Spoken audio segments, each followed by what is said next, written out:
Hai sahabat lingkungan, ketemu lagi di podcast Lingkungan Enviro melalui channel Environment Institute bersama saya Mahawan Karuniasa. Pada konten kali ini lagi asik ini ya, kita cerita seperti konten sebelumnya tentang persoalan digitalisasi, transformasi digital, teknologi digital. Kali ini kita mau ngobrolin smart office. Wah, seru banget pasti ya bicara smart office, terus nanti kaitannya bagaimana dengan persoalan-persoalan lingkungan. Ya, itu pasti kita hidup di dua kondisi. Yang pertama adalah kita sedang menghadapi apa yang disebut sebagai sustainability revolution atau revolusi kelestarian gitu ya. Jadi kita hidup ya harus harmonis, tidak ada pilihan lain. Yang kedua, revolusi digital. Jadi ya sekarang itu kita hidup kan selalu berhadapan dengan persoalan-persoalan teknologi digital yang kita gunakan sehari-hari. Oke, oleh karena itu di kesempatan kali ini saya ngobrol sama Mas Akbar gitu. Waduh. Nah, Mas Akbar ini adalah product manager dari DNA. Yang memang kegiatannya adalah urusan-urusan seperti itu. Ngurusin smart office, ngurusin digital itu ya. Betul. Jadi nanti kita dengar saja ceritanya. Oke, Mas Akbar, apa kabar? Baik, Pak. Alhamdulillah.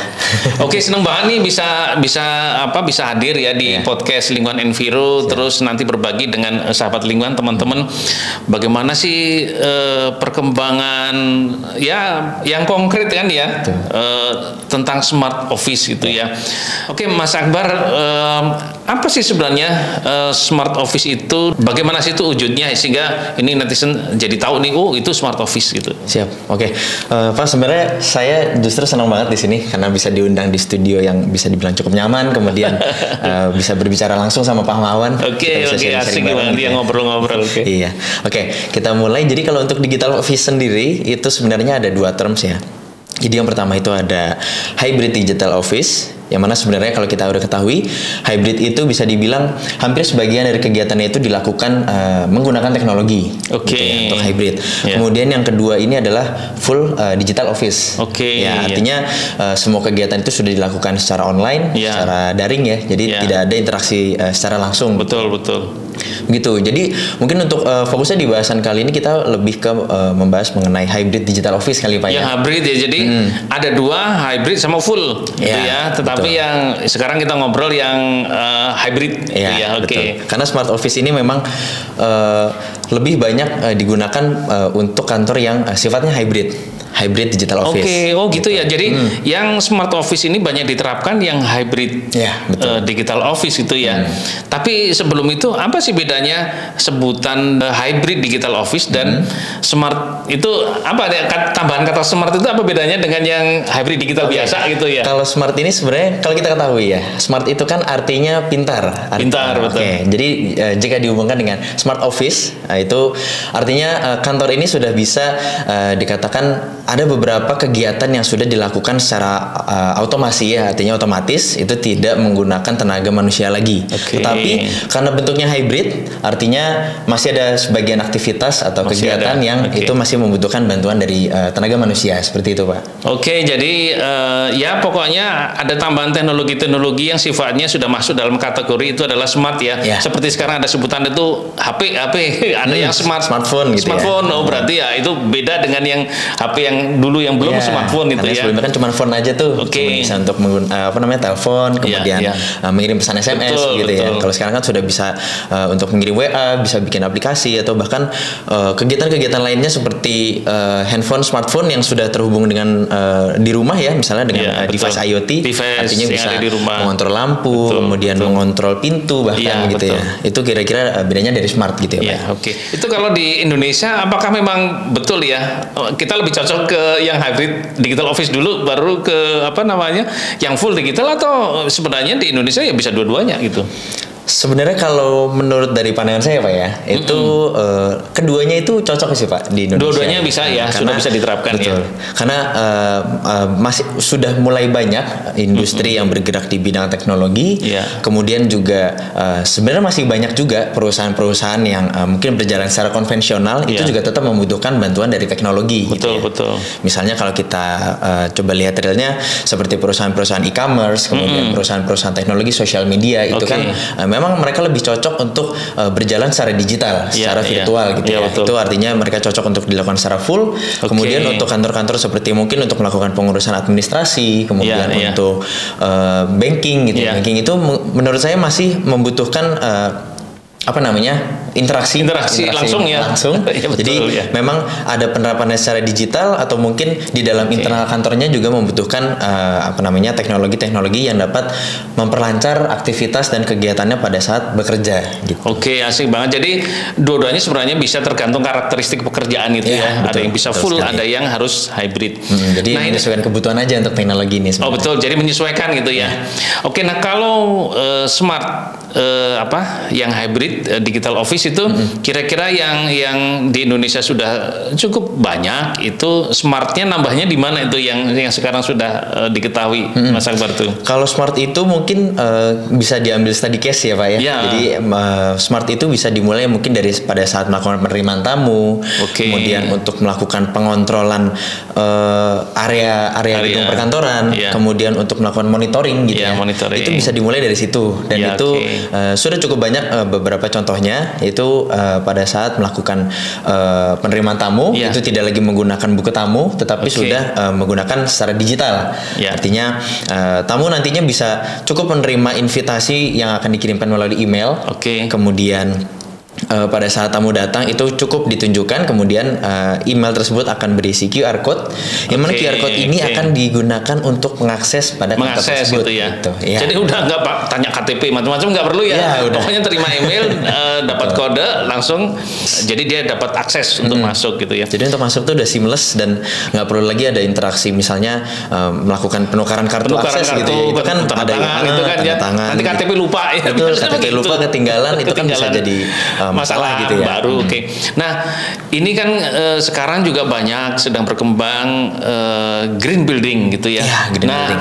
Smart yang mungkin pernah juga didengar gitu ya. Kira-kira bagaimana tuh? Wah, ternyata teknologi hybrid digital office dengan smart hybrid digital office itu juga bisa mendukung green building itu. Kira-kira ada contoh-contoh nggak? Karena sebenarnya gini Pak, kalau misalnya kita balik lagi menggunakan ke visitor management system ya.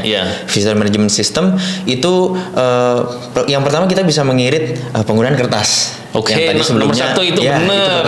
Jadi nggak perlu cetak-cetak macam-macam itu ya. Paperless. Jadi nggak perlu lagi ada buku tamu yang tebalnya bisa segini untuk mengisi daftar hadir, daftar tamu ya. Jadi itu bisa dilakukan secara digital, semuanya tersimpan rapih dan ringkas gitu. Terlihatnya betul. Nah kalau di office-nya sendiri ya, di luar dari tamu itu memungkinkan nggak smart teknologi yang menggunakan, kalau di tempat saya itu di kampus lampunya udah otomatis, kalau kita lewat nyala gitu ya. Nanti kita setelah lewat mati lagi gitu. Itu juga masuk kategori itu ya, sudah mulai berkembang ya. Jadi mungkin untuk area-area yang tidak terjamah oleh visitor atau mungkin pegawai gitu ya, itu nanti mungkin bisa jadi listrik atau lampunya itu dipadamkan sementara. Kemudian pada saat sensor mendeteksi gerakan tamu itu ya, itu nanti bakal nyala kembali. Seperti itu sih. Jadi sangat bisa sekali mendukung bahwa smart hybrid digital office itu juga berkontribusi terhadap green building atau semacam hidup ramah lingkungan lah gitu ya. Sangat membantu sekali itu ya untuk keberadaan teknologi itu.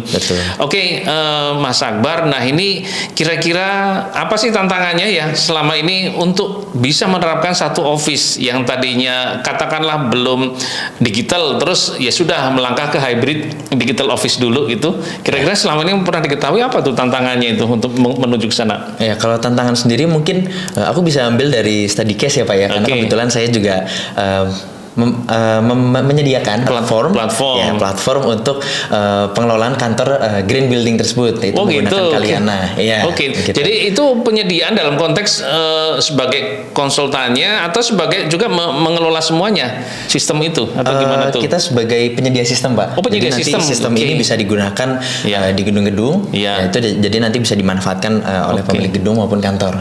Jadi sistem itu termasuk di dalam aplikasi plus perangkatnya, device-nya atau begitu ya? Dengan device-device-nya juga. Jadi keren banget itu ya.